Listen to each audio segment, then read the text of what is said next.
जय शिवाय। सबको बहुत बहुत स्वागत आप सबका मेरे चैनल पर टैरेट विद वीमहास। तो आज की हमारी रीडिंग का टॉपिक है उन लोगों के लिए जो नो कांटेक्ट सेपरेट जोन में है अपने किसी एक्स पार्टनर के साथ। ये भी हो सकता है कि ये आपका एक्स पार्टनर हो, और या फिर ये भी हो सकता है कि ये कोई आपका करंट पार्टनर है लेकिन आप लोग इनके साथ नो कांटेक्ट जोन में है। हस्बैंड भी हो सकते हैं, ठीक है, आप कपल हो, मैरिड हो, अनमैरिड हो, किसी भी तरह से।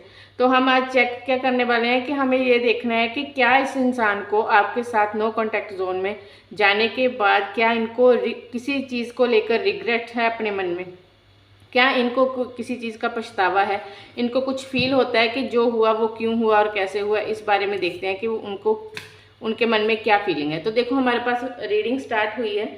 क्वीन ऑफ वॉन्ड। पहली बात तो ये कि इनको बहुत ज़्यादा पछतावा है। इनको पछतावा है इस बात का कि आखिर ये चीज़ों को बैलेंस क्यों नहीं कर पाए।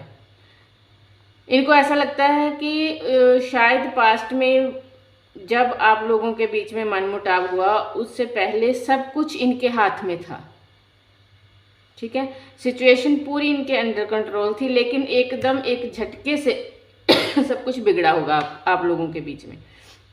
कोई ऐसी सिचुएशन रही होगी जहां पर शायद आपको भी समझ नहीं आया कि एटलीस्ट ये सब हो कैसे सकता है। ये एक ऐसा इंसान है जिसे शायद दिमाग से, सामने वाले के दिमाग के साथ खेलने में बड़ा मजा आता होगा। इन्होंने बहुत बार आपके साथ ऐसा किया होगा, बहुत लोगों के साथ ये मैच होगी चीज़ कि इन्होंने बहुत बार आपके साथ माइंड गेम्स खेले होंगे। जैसे कि जब आप इनको चेज़ करते हो ना, तो इनको उस चीज़ में बहुत ज़्यादा सुकून महसूस होता होगा। तो उसी चीज़ के लिए, उस चेजिंग के लिए कि किसी तरह से आप किस तरह से उनको चेज़ करोगे। मतलब एकदम से इतनी मीठी, इतनी प्यारी, इतनी अच्छी बात है और फिर एकदम से ब्लॉक नहीं, मतलब कोल्ड हो जाना, एकदम से कोल्ड बिहेवियर में आ जाना। हाँ मैं बिजी हूँ, मैं ये, लेकिन आप जब बार बार ट्राई करते थे, बात करने की कोशिश करते थे, तो वो चीज़ें इनको बहुत सुकून देती थी। ये इंसान ऐसा था जिसे जिसे अपनी वैल्यू करवाने में बहुत मज़ा आता था। इनको बस ये था कि आपके लिए ये दुनिया है और उसके आगे कुछ नहीं। ये कहें तो दिन, ये कहें तो रात।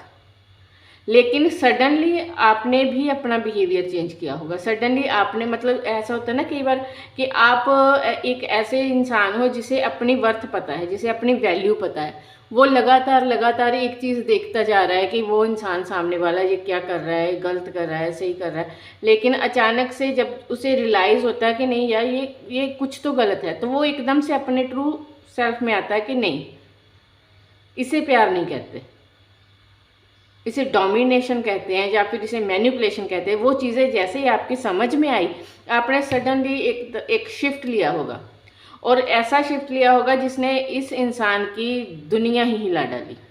आपने अपने लिए स्टैंड लिया, अपने लिए बात रखी, उस एक कहते हैं ना कि नो कहना सीख लिया, ठीक है।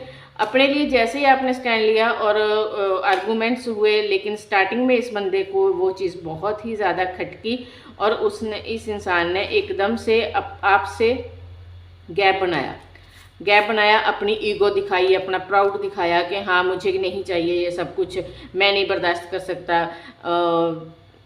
मुझे नहीं आता इतना किसी को मनाना, मुझे नहीं आता इतना बर्दाश्त करना, मुझे मेरी लाइफ में बहुत सारी और चीज़ें हैं, बहुत सारे और काम हैं, मुझे वो देखने हैं, मैं तुम्हें एंटरटेन नहीं कर सकता, मेरी लाइफ में और भी बहुत कुछ है।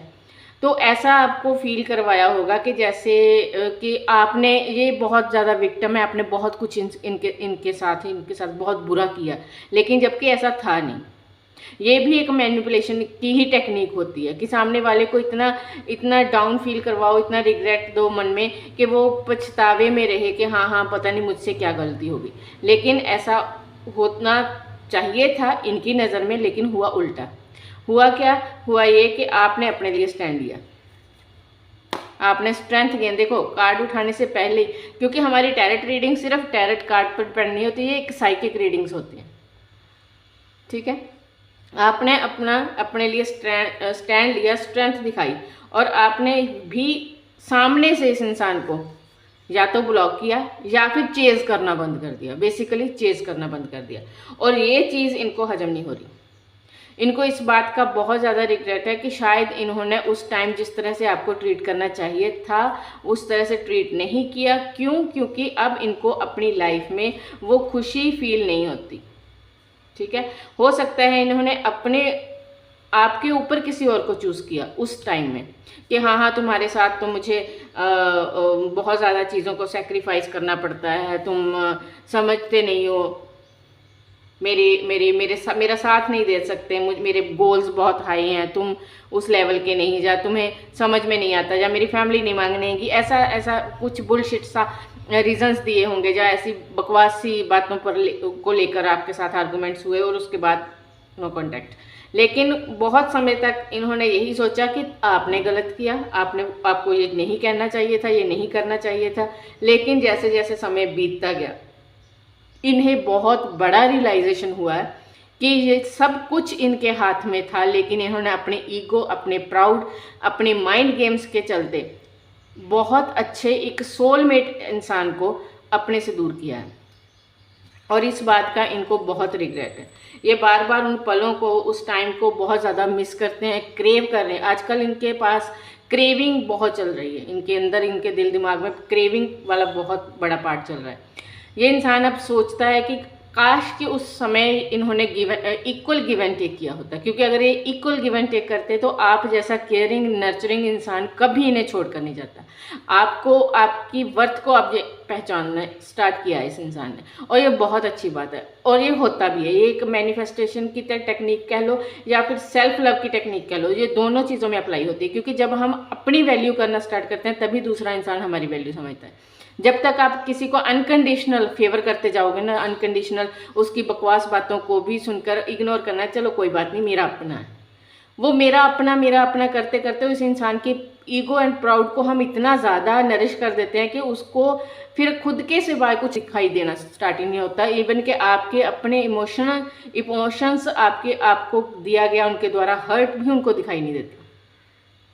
लेकिन जैसे आपने स्टैंड लिया, ठीक है, जैसे इन्हें कर्मा बैक मिला, ठीक है, स्टार्टिंग में तो लगा कि हाँ नहीं ठीक है, मैंने बहुत सही किया, मैंने इस इंसान को लाइफ से निकाला, आउट किया, अब मैं अपनी खुल के ज़िंदगी जी सकता हूँ, मुझे रोकने टोकने वाला कोई नहीं। लेकिन अब यही चीज़ें इनके गले की हड्डी बन गई। ठीक है, अब यही चीज़ें, क्योंकि एक ना एक इंसान ऐसा भी लाइफ में हर किसी के होना चाहिए जो हमें हमारी गलती पर टोक सके, रोक सके। अगर आपकी लाइफ में ऐसा इंसान है जो आपको रोकता है आपकी गलतियों पर, तो आप लकी इंसान हो। शुगर कोटेड बातों से दिल खुश हो सकता है, लेकिन वो चीज़ें आपकी तरक्की के रास्ते में, आपकी सोल की ग्रोथ के रास्ते में बहुत बड़े ऑब्स्टेकल्स पैदा करते हैं। ठीक है, शुगर कोटेड बातों का वैल्यू थोड़े देर के लिए होता है कि हाँ हमारे हैप्पी हार्मोन्स एक्टिव हो गए एंड दैट्स इट, उसके बाद कुछ नहीं। लेकिन जब इनकी अपनी लाइफ में इनको कर्मा बैक मिला तो इन्होंने रियलाइज़ किया कि मैंने किस चीज़ को अपनी लाइफ से दूर किया है। इनको अपनी बुरी करनी पर अब शर्मिंदगी फील होती है, और ये अच्छी बात है, होना चाहिए था।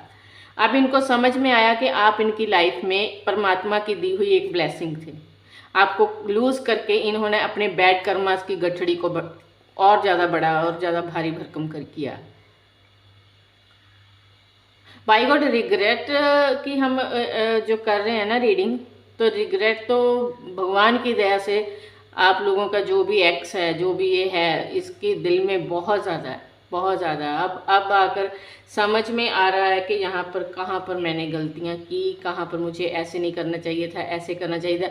इवन कि ये होता भी है ह्यूमन नेचर में, जब हम बहुत लंबा टाइम सेपरेटेड हो जाते हैं ना एक दूसरे से, तो उसके बाद धीरे धीरे बहुत ही कम केसेस ऐसे होते हैं जहाँ पर बहुत टॉक्सिसिटी हो, वहीं होता है ऐसा कि अगली की कही हुई बातें चुभती है। लेकिन अगर आप अपनी जगह सही थे, आप अपनी जगह अपने हिस्से का 100% दिया है, तो सामने वाले को कभी ना कभी अपनी गलती का एहसास भी हो जाता है, और साथ ही साथ में आपकी वैल्यू, आपकी वर्थ की भी रियलाइजेशन होती है। और यहाँ पर जो मुझे दिखाई दे रहा है, जो मुझे एहसास हो रहा है साइकिंग रीडिंग्स के तहत, आप कह लो कि जो भी मेरी जो वीडियोस देख रहे हैं वो उनमें से मैक्सिमम लोग डिवाइन फेमिनाइन है, और डिवाइन फेमिनाइन की वैल्यू सामने वाले को समझ ना आए देर सवेर, ये हो ही नहीं सकता।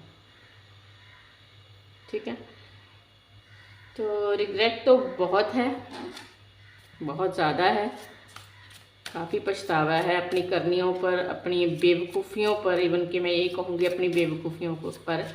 उनको सबसे बड़ी बात मुझे ये दिखाई दे रही है कि उनको ये फील हो रहा है कि किसी ना किसी अपनी बेवकूफ़ी के चलते इन्होंने इतना बड़ा अपना लॉस किया। और अब जाकर ये इंसान देखो, कहीं ना कहीं अब जाकर ये इंसान इस उड़ीक में है कि कोई एक चांस मिले और ये वापस आपको अपनी लाइफ में एंटर करा सके या आपकी लाइफ में आ सके। ये इंसान दूर से बैठा, मुझे लगता है ये इंसान आपको बहुत स्पाई करता है, सोशल मीडिया पर बहुत ज़्यादा इसने नज़र रख रखी है। हो सकता है फेक अकाउंट वगैरह बनाकर भी ये आपको चेज़ कर रहा हो, या फिर देखो यहाँ देखो बॉटम ऑफ द डेक, या फिर कहीं से आपके बारे में कुछ पता चल जाए, इसकी दिन रात कोशिश चलती है।